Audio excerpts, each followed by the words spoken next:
Why invest in a qualified opportunity zone fund? Well, the numbers speak for themselves. Let's look at a QOF investment versus a conventional investment over the course of 10 years. And for this example, we'll use Rick, the accredited investor real estate guy. Rick just sold an investment property he acquired 8 months ago and made $1 million in profit. But brace yourself, Rick, there's gains tax liabilities on the horizon. Rick's short-term gain will cost him roughly 47% in taxes. That means Rick would pay around $470,000 in taxes simply for making returns on a smart investment. If Rick decides on conventional investing with no favorable tax treatment, here's how the numbers shake out. We'll assume there's a 10% asset growth per year and a very likely 47% gains tax rate.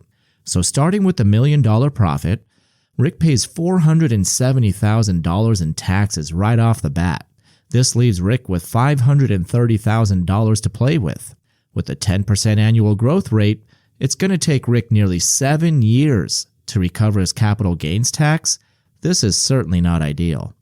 Assuming the conventional investment is held for 10 years, Rick will have grown his initial investment by an additional $845,000 for a grand total of just under $1.4 million. But don't forget about those gains taxes, and in this case, Rick is looking at approximately 20% in long-term gains taxes, which adds up to approximately $169K, netting Rick a grand total of around $1.2 million. So, after 10 years, including the initial investment, tax distributions, and growth, Rick made $206,000. Rick cashes out, pays the astronomical tax, and the cycle repeats over and over, essentially taking 2 steps forward and half a step back each cycle. This is not the best strategy to build your long-term wealth.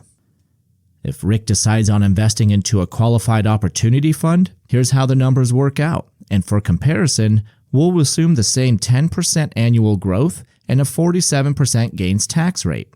Within 180 days of making his capital gain, rather than paying the $470,000 in gains taxes, Rick defers that tax obligation by investing his entire $1 million profit into a QOF. The tax obligation is still there, it's just put on the back burner. Through the first 5 years, Rick's investment grows by 10% per year, netting him approximately an additional $610K, which will cover his original tax obligation with room to spare. Rick pays the tax, leaves his remaining investment, plus growth, in the QOF to continue to grow. By year 10, Rick is now sitting at just under $2 million, and this is where the tax benefits really kick in. Because guess what? If Rick cashes out, one would assume he has that capital gains tax to pay, but with QOFs, that tax is eliminated. Because Rick left his original investment in the QOF for the minimum 10-year requirement, he gets to enjoy the benefit of having all of his capital gains tax-free. So the bottom line is this: comparing side by side after 10 years, Rick can either have $1.2 million or $1.9 million. Which option would you choose?